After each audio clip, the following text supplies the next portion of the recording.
Happy journey. I'm so grateful to be here with you guys today. I am coming to you live from Lola's, live from Playa Avellanas in Costa Rica. Today is World Cup.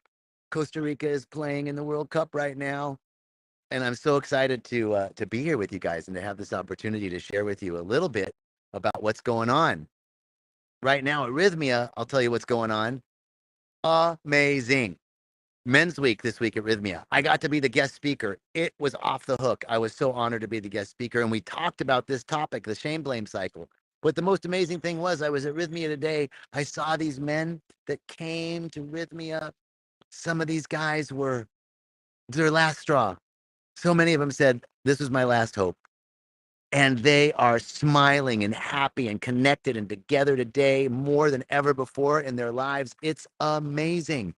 I'm just overwhelmed. So, take a look. If you're in your life at a point where the same things that you're doing, you've been doing the same thing over and over again, you can't get out of that cycle, the shame blame cycle. If you're in a point in your life where the things that you used to love doing, you don't love doing anymore. If you're at a point in your life where life doesn't isn't fun, uh, you're feeling that you're lost in direction, check out Rhythmia. This is a life-changing week. So come check us out. It's more than you could have ever expected. And look at what my life has become. I get to do a Facebook Live from here. Can you hear those birds in the background? This is living, baby. And this is what's available when we connect with ourselves, when we connect with our soul, where we can become uh, what we want to become, right? Okay, so I want to tell you a little bit about the shame blame cycle and what is. Let me ask you guys: do you have this tendency to do things, repetitive habits that are causing you shame and blame? You do things over and over again, the same thing, and it starts to, every time you do it, you feel guilt, right? I shouldn't be doing this. I should eat better. I should be working out. I should be reading. I should be whatever it is that you think you should be doing, and you don't do it. You can't change that habit. You're having trouble changing the habit. You're having trouble um, changing a behavior.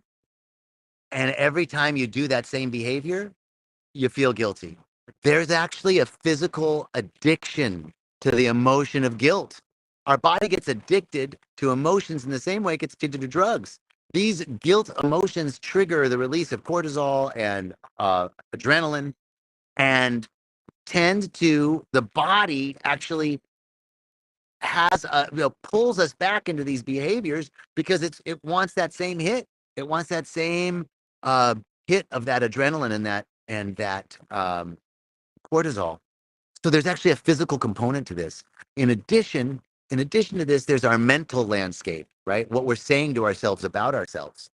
So, so how to truncate the shame blame cycle? We're going to do a whole series on this in the coming weeks, on the shame blame cycle, how what happens in the body, and some strategies that you can use for short circuiting this shame blame cycle. So one of the first things to realize, if you are finding you have repetitive habits that you can't get out of, you keep trying to change it, you can't change that thing, the first thing I want you to do is write down a list of all of the things, all of the repetitive habits that cause you shame. One of the things that cause me shame is this general feeling of like, the shoe gonna drop, or I don't deserve this. I can't be this good, right? Some repetitive feeling around that typically comes with me continuing to do things, behaviors that continue to cause me guilt and shame. So, the first thing to do is to write a list of all the behaviors. Uh, I come home and I watch Netflix. It's scrolling, it's surfing, it's binge watching, it's not exercising, it's not meditating, it's all the things that I do this and I can't stop. I get in this repetitive habit. I come home and I scroll for hours or I binge watch on Netflix, and I know that it's bad for me. I don't feel good but I can't stop. Every night it feels so comfortable, right? It's because the body feels the body keeps us doing things that cause us to feel guilty because it wants that hit. It wants that, it's like addicted to the emotion of guilt. So by writing out, when we write out what it is, what are the habits that we want to change? What are the things that we've been having trouble changing? First, write those things out. Then, I want you to look at what what are you trying to fulfill? What need are you trying to fulfill? What are you trying to satisfy? One question. Question two, what are you trying to avoid? What by doing this behavior, what are you avoiding?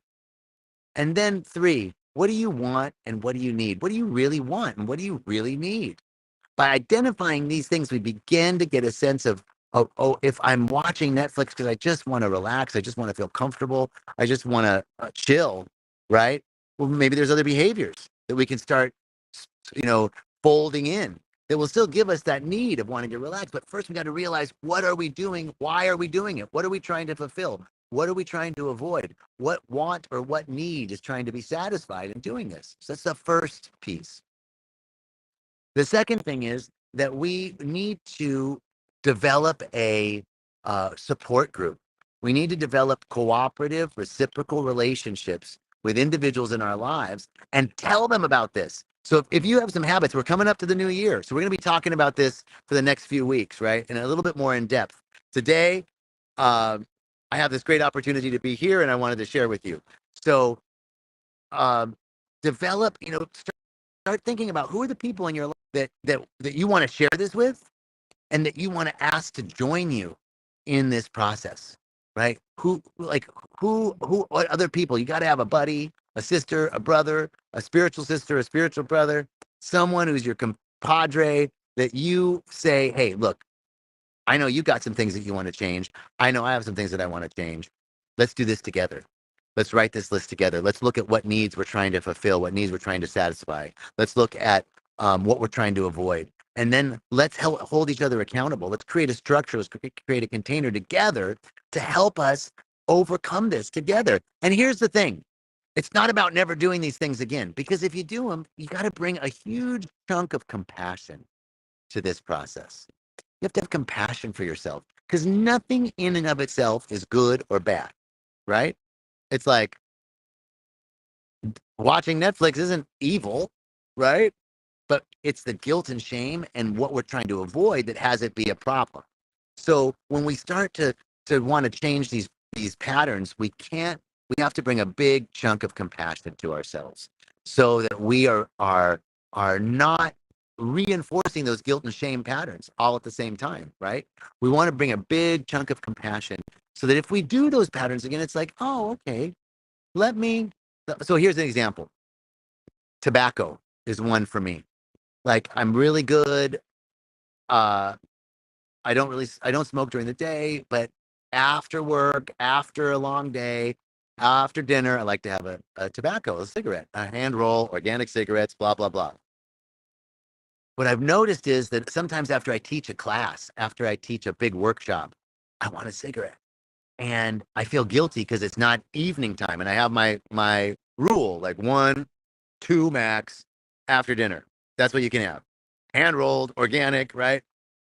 But then, so I teach a workshop and I want a cigarette and then I feel guilty, right? So I got done teaching this workshop this week and on guilt and shame behaviors. Now, having the cigarette in the afternoon before dinner causes me guilt. So I knew this was going to happen. I taught the workshop and I said, you know what? I'm going to have this tobacco today after the workshop and I'm going to enjoy it. I'm gonna even if you do the habit, right? Even if you do the thing that you want to stop, it's about the compassion that we have for ourselves so that we are switching this mindset to like, you know what? What am I doing? What am I doing when I want to have that cigarette after teaching a workshop? I want to relax. I want to just literally breathe deeply, take a break. Right now, I can start bringing in other ideas, breath work, right? If I want to do something different, but I wasn't ready to do that yet. And I went ahead and had that tobacco after the workshop yesterday and I enjoyed it. And I made it a point to say, I'm going to really enjoy this. I'm going to give myself this treat. Right. So this is how we can start making these habitual changes. But most importantly, it's about changing the way that we relate to ourselves around these habits. So those are a couple of things for today. It's a short talk today. We're going to do more on this in the coming weeks for working up to New Year's, and more about how we can make these changes, because New Year's, right? New Year's resolutions. That's what we want to do. We want to start with new ways of being, new habits, and every New Year's, whenever you start with your New Year's intentions, right? By February you've forgotten them. I know that's how it works with me. So this year we're going to do something different. I got more in store for you in the coming weeks on how we can short circuit, change these shame, blame, habitual cycles, and really prepare ourselves for the new year. I'm excited to share this with you in the next couple of weeks. Today is a short day on the Facebook Live. I'm here at the beach because my family's here visiting me. My two older sisters and my two brother-in-laws, their husbands. I've lived here for 5 years and they haven't had a chance to visit yet. So they're here now, and I'm taking them around and showing them where I live. So we're doing a short talk today, and we'll do more in the coming weeks. Sending you much love, richest blessings. Thank you so much for joining today, and I look forward to sharing more about the shame blame cycle in the coming weeks. Peace and richest blessings.